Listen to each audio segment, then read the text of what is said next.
Hello ratbags, it's Jade with a breaking news video today. The release date for Biomutant is here. If you've not heard of what Biomutant is, it's going to be a third-person action-adventure open-world game where you get to be a furry. Yes, you get to be a mutant creature that you can create and customize and then go out and explore a world, fighting big, huge monsters, smaller minions, also have your own robotic companion, piloting vehicles and learning brand new moves. You can mix up gunplay, martial arts, all sorts of crazy stuff. I'm absolutely been in love with this game for years now. Ever since I first saw the trailer, I've been desperate catching up with any news. Anytime we've had any big news or a new gameplay trailer or demo, I've shown it to you guys and I've spoken about it. And today's the day. The release date has been revealed and it's coming in May the 25th. So there's been big announcements across Twitter and Discord. It's a huge game and it's going to be massive, guys. I really do believe this game is going to be a surprise hit of the year. Now, it originally popped up in like 2018 and we kind of thought it might happen in 2019. The game looked pretty fleshed out. But the development studio 101 Games, they decided to work on it even more and it's been expanded massively. Now, 101 Games is led by the creative director of one of the original Just Cause series games. This has been pretty much Stefan Lundquist's big passion project for the last few years. So I'm expecting big stuff. If you've not heard about this game at all, I've done a couple videos covering what you can maybe expect and talking over the demos. And like I said, go and watch them out if you want more details. But we'll go over just 4 core basics for you guys. I am normally into survival, but I do want to branch out more and more into these types of games. And definitely with the success I had with Assassin's Creed Valhalla, I'll be looking forward to showing you just as much guides, tutorials and gameplay when this comes out in May. A few other points though, just to mention, it is going to be available on the Xbox and the PS4 as well as PC. It does look like it will be only backwards compatible at the moment on the next gen. There won't be massive huge version just optimized for them consoles. Of course, it is a single player only game, but the scope of it has definitely been expanded. There's a few more details posted on the Steam page now, and on Amazon game website we find out that you won't be exploring just one planet, you'll be going to multiple planets. In fact, there's going to be a whole solar system to explore, and I'm guessing it's going to have unique benefits to each one of these planets that you go and visit. See, large landscapes, you're going to be using different variety of vehicles like jet ski, mechs, air balloons, and be able to ride other creatures as mounts.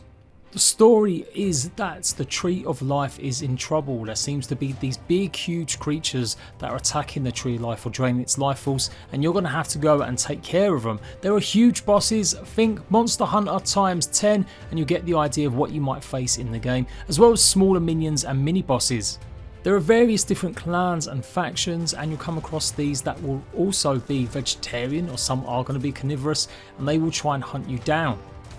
It's got a bit of a comic book aesthetic to it. I don't know how much that has been maintained, but that has definitely dwindled. When they first revealed it, it was all over the place. You saw thwomp and whack, big huge comic style stands, fonts everywhere, but it's kind of toned down a lot in the last recent trailers and footage we've seen. It's definitely still very colourful though. It is going to be a completely open world experience. You can go and explore whatever you want to do. It's going to be all sorts of different biomes like dead zones. You're going to need thermo resistant clothing for going into cold or cryogenic areas. You're going to need protective gear to take on contaminated creatures, so it's definitely going to be maybe a lot of preparation in the game too.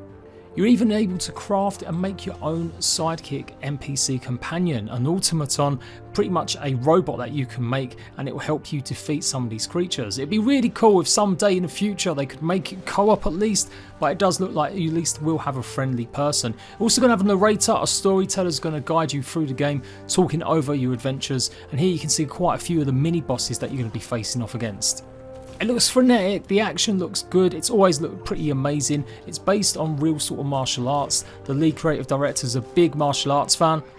But it's not the only way to play. Of course, you can go massive with obviously different weapons and go ahead and just be a gunslinger if that's what you want. Storms, environmental changes are all going to take effect, and the choice and variety in creatures is crazy. I might sound a bit hyped, but honestly guys, ever since I saw this, I've been super excited about getting news about it coming out. I'm definitely going to be all over this one. It looks unique, it looks different enough, and it's just really vibrant and colourful, and with a lot of action going into it, it's going to be cool. You can craft and make your own weapons as well. That's going to be a big factor. This is why I think I could do loads of guides and stuff, showcasing all sorts of crazy stuff that you can make, whether it's melee weapons, shock sticks, or jackhammer pistols. Loads of different elemental effects that you've got on it as well, like radioactive, maybe usual fire effects as well. And this looks like it's part of it as well. You can make these robot contraptions that you can actually use as mounts as well.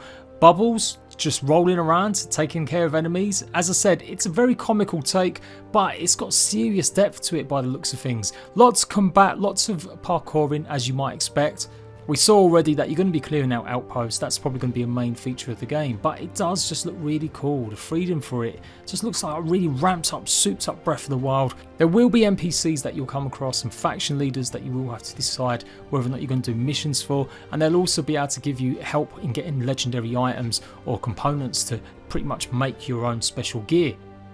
There was a worry that we might not see this till the end of the year, maybe even next year, because originally there was a news report going around from a financial summary that said the game was meant to be coming out before the end of this year. Then it changed and said it wouldn't be coming out until after April 2021, and now it looks like they're not going to be too long after. I think May's a good release for this. It's a brand new IP, so going up against like the big boys in November or October, probably a bit of a mistake still, even as good as it might be, but coming up just at the start of summer, I think this game is going to be huge.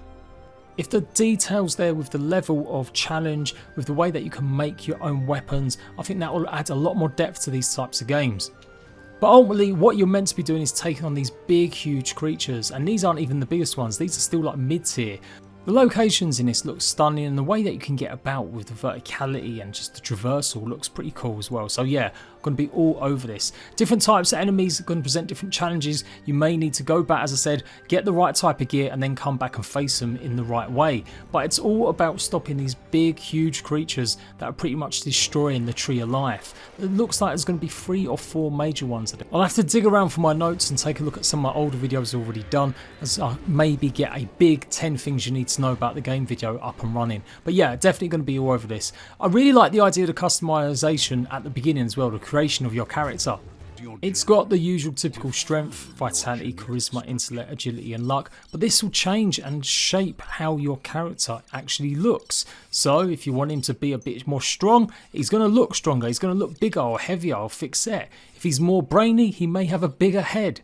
I love the visual reflection of the stats and how it actually affects you. Mutations are important as well. When you come into contact with certain things regular, if you take on too many fights without the right protection, you will develop a mutation that has some sort of positive and maybe a negative effect.